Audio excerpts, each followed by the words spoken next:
Bonjour, bienvenue à l'émission Swiss Made en collaboration avec Ducascopy TV.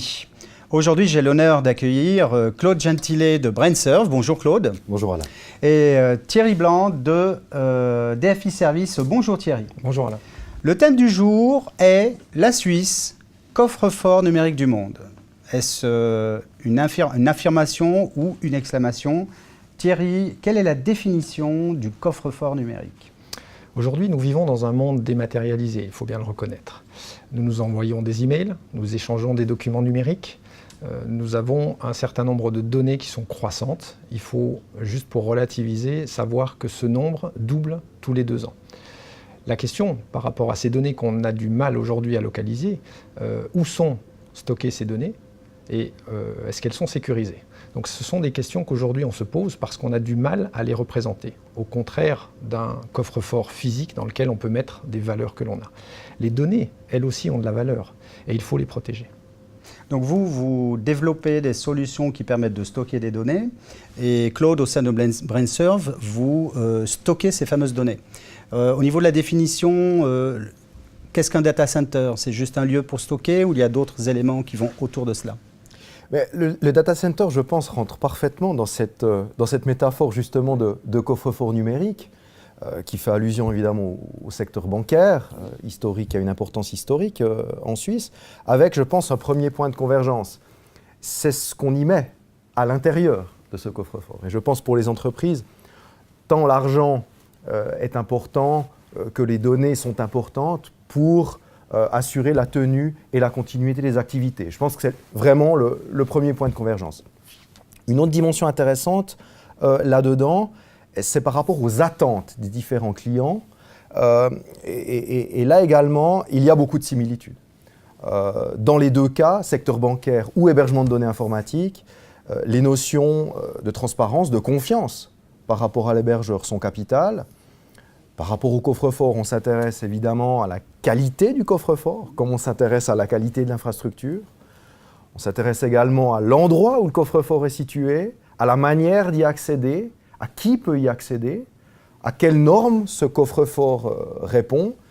Et bien évidemment, on préférera éviter de changer de coffre-fort trop souvent, parce que c'est lié évidemment à des risques opérationnels. Donc beaucoup de similitudes, je pense, c'est une métaphore bien choisie. Un mot que je retiens, c'est cette notion de sécurité. Vous stockez des données, nous allons parler de sécurité de ces données. Vous avez besoin de les utiliser au nom de vos clients pour les déplacer vers le data center. Qu'en est-il au niveau de la sécurité, que ce soit au sein du coffre-fort ou au sein des tuyaux qui vont transférer ces données-là, Thierry? Alors effectivement, avant d'arriver dans un lieu de stockage, les données transitent entre 2 continents, entre 2 entreprises, entre 2 data centers. La plupart des données ne sont pas chiffrées. Et c'est vrai qu'aujourd'hui, il faut être conscient de la criticité de ces données avant de se poser la question de savoir où on les envoie. La notion géographique est certes importante, mais il faut se poser la question en amont. N'oublions pas qu'une entreprise doit protéger son image, son savoir-faire et surtout ses données. Et finalement, ces données, il faut pouvoir les quantifier avant de pouvoir les répartir. Quand vous dites ne sont pas chiffrées, elles sont chiffrées chez vous ou vous vous en occupez pour vos clients? Comment ça se passe? Alors le client peut nous demander, dans certains cas de figure, parce qu'il sait qu'il manipule des opérations critiques, de chiffrer ces données de bout en bout. Donc ça, il faut que le prestataire soit capable de remplir sa mission. Ces données sont dans un cloud, puisque c'est le terme utilisé aujourd'hui. Un cloud, c'est des données dans un endroit spécifique ou elles peuvent se trouver dans différents endroits? Et comment, au sein de la Suisse, les retrouver? Est-ce que vous pouvez, de votre côté ou de votre côté, garantir d'abord la sécurité des données et ensuite leur emplacement pour toute entreprise qui veut cette garantie aujourd'hui? C'est vrai que c'est un paradoxe. Aujourd'hui, quand les gens recherchent du cloud, ils ne veulent plus s'occuper de leurs infrastructures, mais ils veulent quand même la garantie sur leurs données. Alors, il y a un moyen assez simple, c'est de garantir que ces data centers sont tous situés en Suisse. À partir de là, il est facile de garantir la localisation de ces données. Dans des clouds de type public, où les données sont réparties à travers le monde, il est difficile de définir l'endroit où elles sont réellement stockées.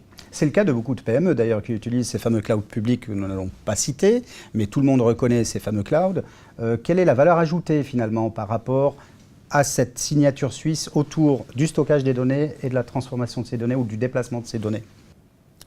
Je pense par rapport à ces grands clouds publics, le plus grand souci, c'est la perte de maîtrise des données. Le plus grand souci intervient avec ces grands produits, je dirais, hyper standardisés et hyper mondialisés, lorsque le client, à son insu, se voit stocker des données à l'étranger, à son insu, volontairement ou involontairement, le plus souvent évidemment involontairement, puisque c'est des projets, ce sont des produits hyper standardisés, donc le client n'a pas cette approche véritablement de creuser et d'analyser où ces données et sous quel système juridique ces données seront stockées.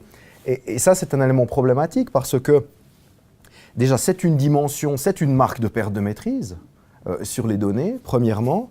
Et puis, deuxièmement, il y a un risque réel de voir héberger ces données dans des pays où le système juridique, en termes de protection des données, n'est pas à un niveau adéquat, et dans des pays où il n'y a pas d'organisme officiel pour contrôler l'application de ces données. Mais la tentation du low cost, entre guillemets, sur ces produits personnalisés, est forte pour les PME, bien sûr. Venons-en à ce point juridique, voire plus large, légal. Quelle est la position de l'État aujourd'hui par rapport à cette notion de données stockées en Suisse, bien entendu? Alors il y a deux choses. Au niveau politique, déjà, je pense qu'en termes de droit matériel, on se doit d'avoir une législation qui est équilibrée. J'ose espérer que c'est le cas, je pense que c'est le cas. Et on doit, en termes de protection des données et en termes de lutte contre la criminalité, ni être un État liberticide, ni être laxiste. Il faut protéger les données personnelles, évidemment. Il ne faut pas être naïf non plus. Je pense qu'en Suisse, on a un bon équilibre. On a des garanties, notamment de procédures qui sont importantes, et on évite également, contrairement à d'autres pays, de dévoyer le but de la législation à d'autres fins, notamment à des fins de guerre économique. On a également des moyens au niveau de l'État qui sont raisonnables, qui sont proportionnés, avec une fonction publique qui n'a, en tous les cas, plus depuis l'affaire des fiches, plus vocation à, je dirais, sortir des clous. Et puis également, un des risques de la protection des données et un des risques de la lutte contre la criminalité, c'est la lourdeur bureaucratique. C'est bien souvent un problème. Évidemment, pour les entreprises, la bureaucratie est toujours trop lourde. Je pense qu'en Suisse, on sait malgré tout rester raisonnable. Nous devons finalement, si je comprends bien, positionner un niveau de sécurité assez fort, mais tout en gardant une certaine flexibilité contre, par exemple, tout ce qui va autour de la criminalité. De notre côté, en tant qu'entreprise, vous devez répondre, je dirais, des normes de transparence. Est-ce qu'il y a une cacophonie entre les deux, ou finalement les deux mondes peuvent vivre aujourd'hui ? Nous avons effectivement un certain nombre de normes en matière de sécurité de l'information. Je pense notamment à la norme ISO 27001, qui régit la sécurité de l'information et qui donne un cadre à toute cette structure.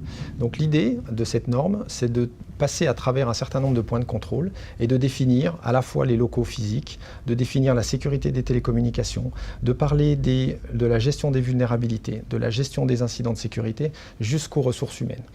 Donc ce cadre normatif sert quand même à toutes les entreprises et il faut se baser dessus. On a besoin peut-être d'expertise pour pouvoir l'implémenter de manière assez simple, mais je crois que ce sont des choses qui sont assez saines à implémenter et qui donnent des espèces de guides.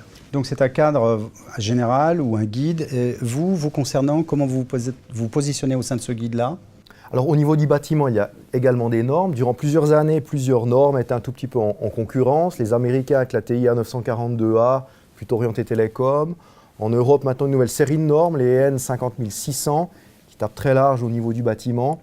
Néanmoins, la norme qui fait clairement référence aujourd'hui au niveau mondial, c'est la norme de l'Uptime Institute, justement, avec les tirs 1, 2, 3, 4, où là, l'axe prépondérant, c'est de se dire, au niveau de la production et de la distribution électrique, au niveau de la production et de la distribution du froid, a-t-on correctement redondé et isolé les différents éléments afin que, même en cas de panne sur un composant, respectivement, même en cas de phase de maintenance, on puisse en tout temps garantir la continuité de l'activité sans downgrade, sans interruption. Le niveau 4 de cette norme est en effet le niveau le plus élevé, relativement difficile à atteindre dans la mesure où elle doit quasiment être implémentée dès le départ au niveau de la conception, raison pour laquelle il n'y a actuellement qu'une poignée d'entreprises en Europe qui ont atteint ce niveau 4, dont 2 en Suisse. Donc, pour résumer, nous pouvons dire que la Suisse a un temps d'avance par rapport au stockage des données et aussi par rapport à leur gestion. Nous verrons comment cela va évoluer dans les années à venir. Donc, aujourd'hui, nous étions avec Claude Gentillet de BrainServe. Merci Claude. Merci Alain. Et avec Thierry Blanc de DFI Service. Merci Thierry. Vous étiez sur l'émission Swissmade en collaboration avec Ducascopy TV.